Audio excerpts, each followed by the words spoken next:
welcome to our little town's little library. What can I do for you today? You're interested in getting some books, but you have no idea where to start. So you're a beginner then. Well, that's perfectly fine. I can help you with that. Do you have any kind of genre you're interested in? Maybe sci-fi, maybe mystery, or those two in a bit of fantasy? Fair enough.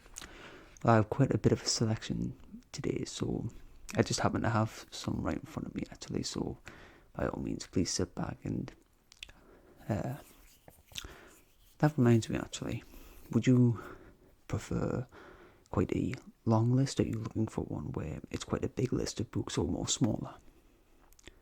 A big one. Okay, so you're really getting into it then.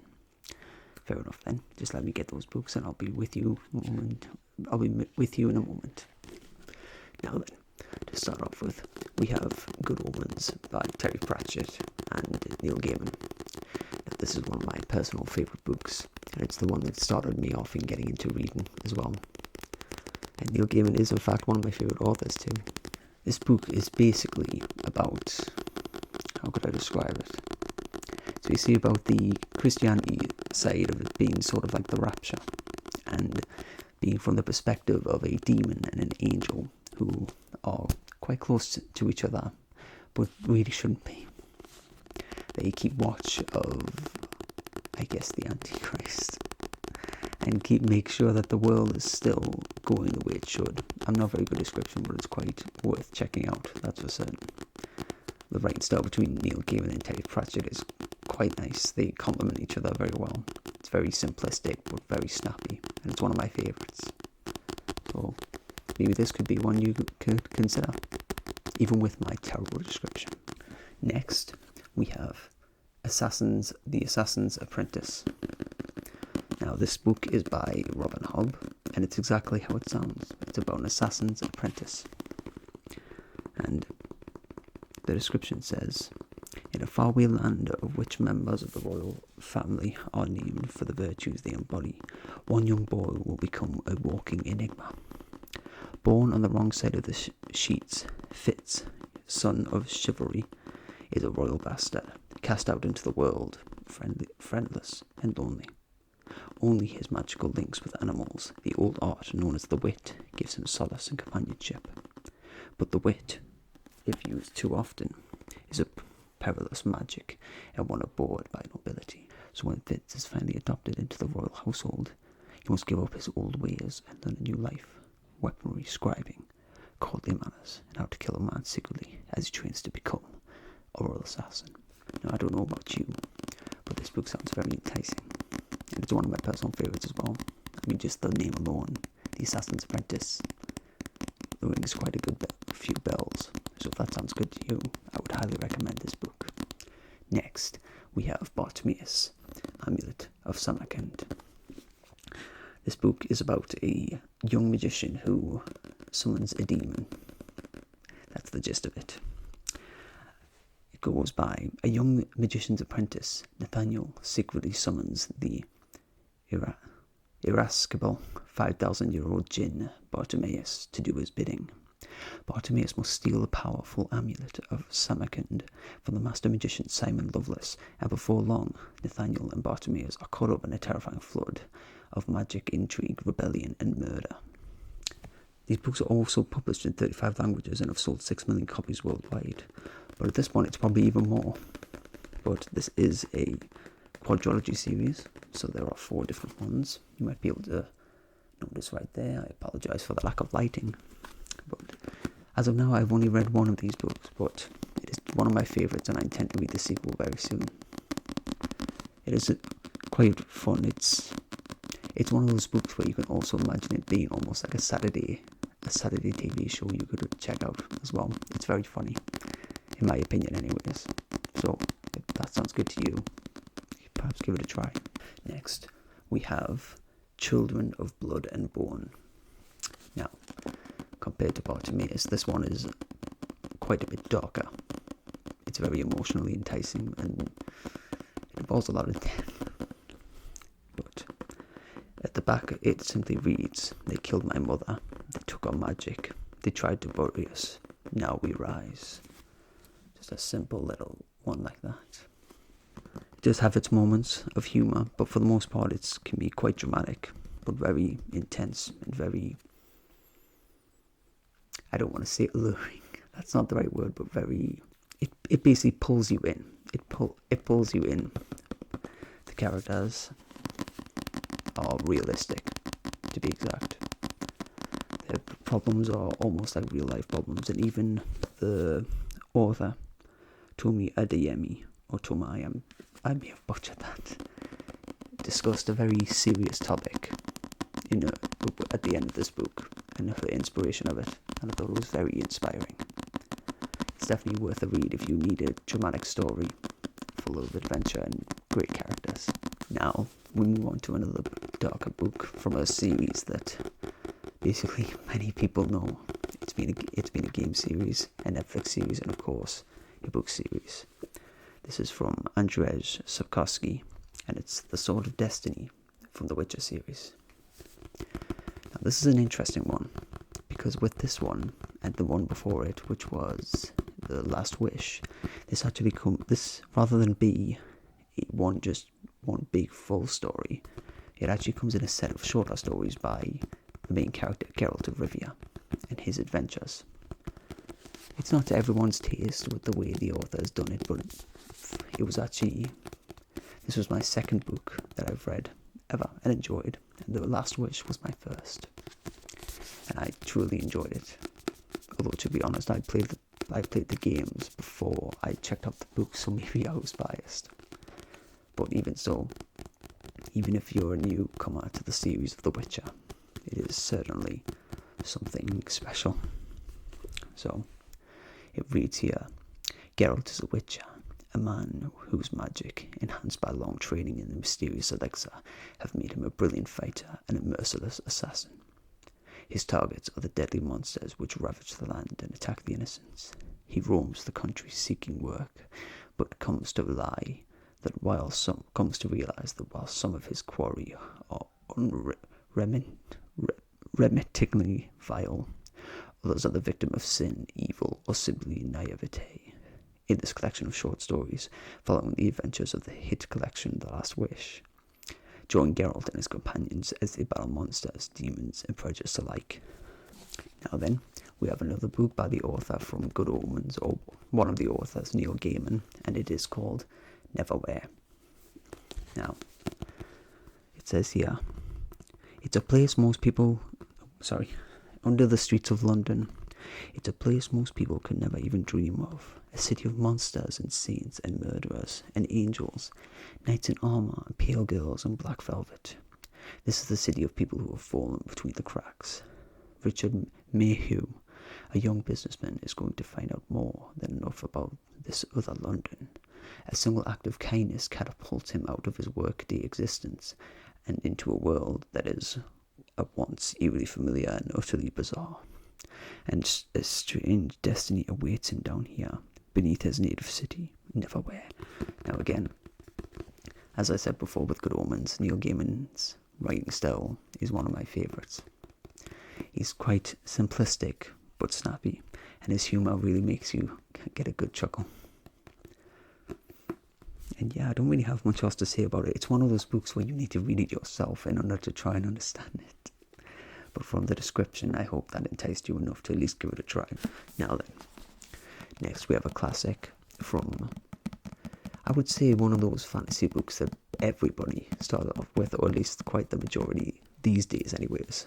And it is The Final Empire by Brandon Sanderson. Now, from the cover art alone, I would say this is quite nice. I've always been a fan of Brandon's cover art, or at least the UK version anyways.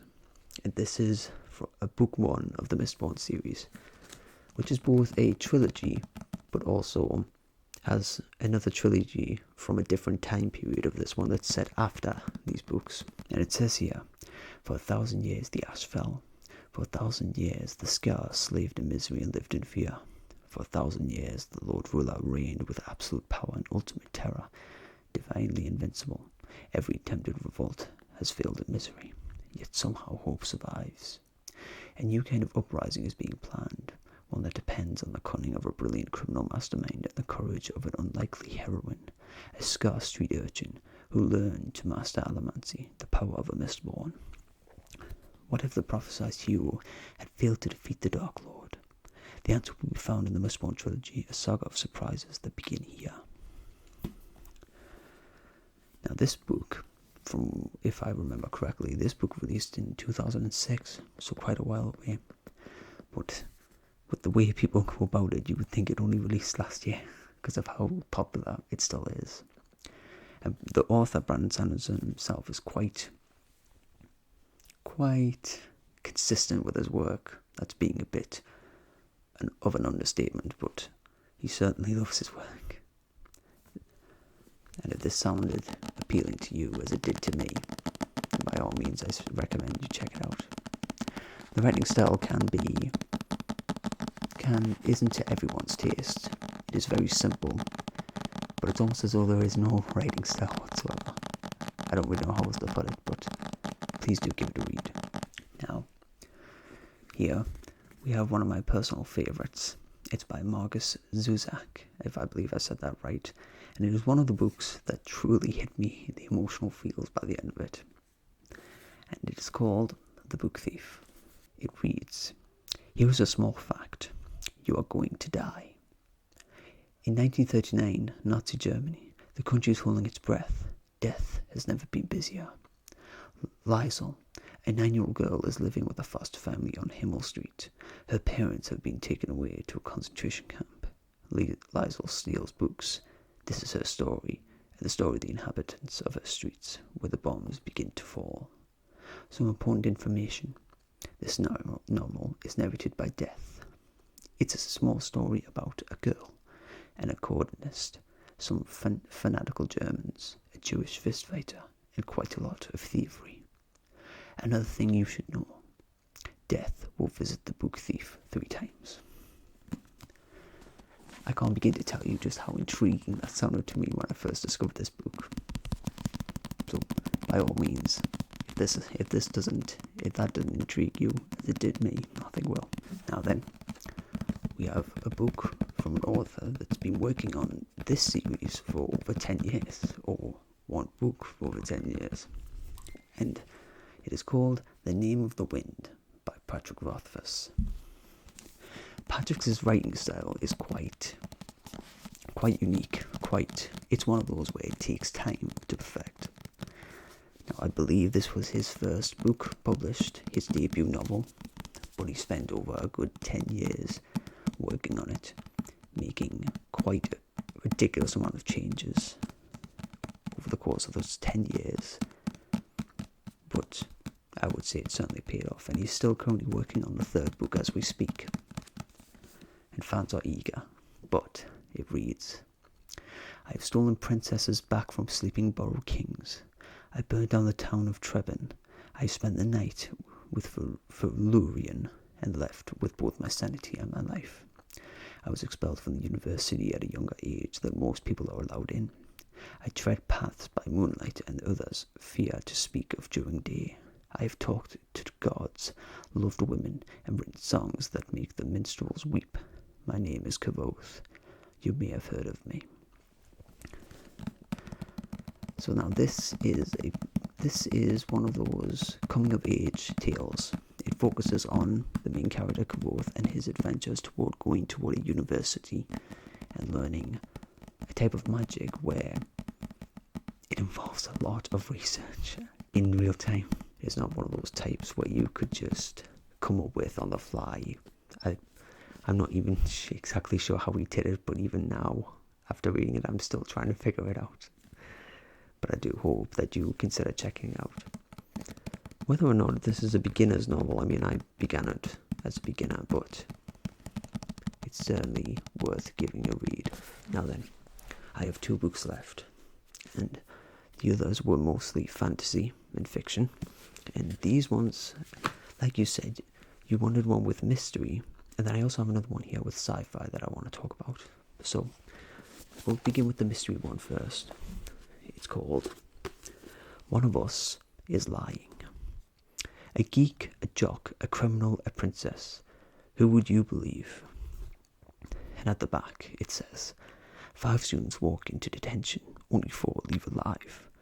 Yale hopeful Bronwyn has never publicly broken a rule. Sports star Cooper only knows what he's doing in the baseball diamond. Bad boy Nate is one misstep away from a life of crime.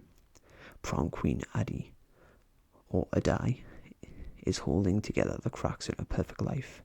And outsider Simon, creator of the notorious gossip app at Bayview High, won't ever talk about any of them again.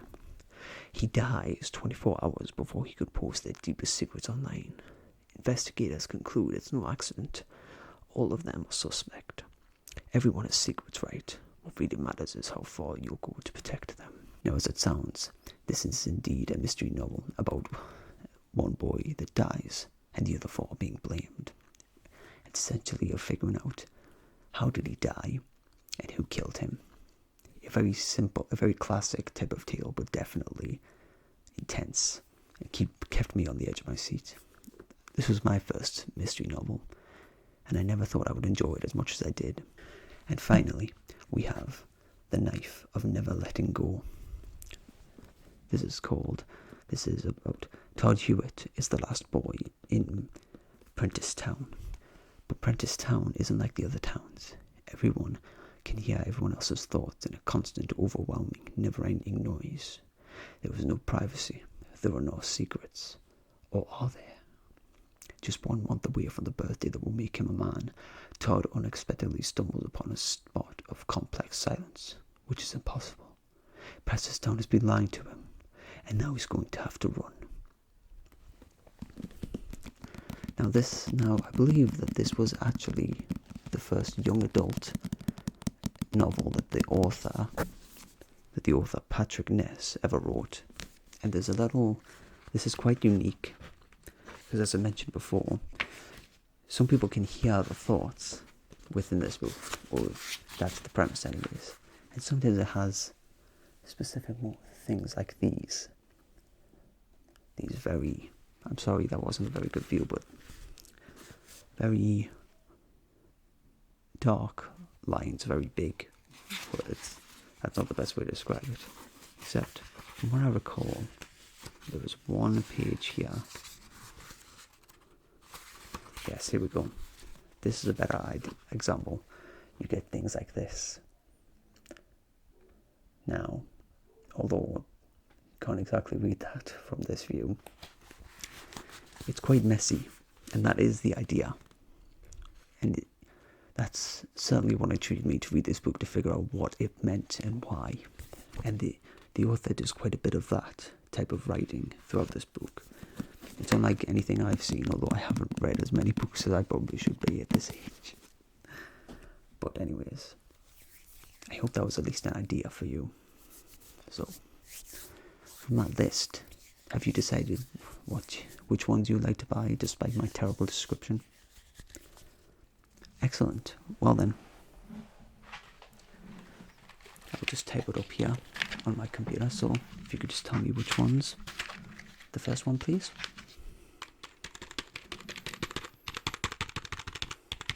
Good choice.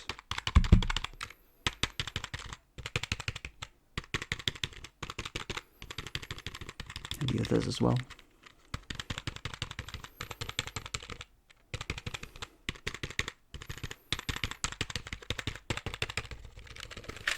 Excellent.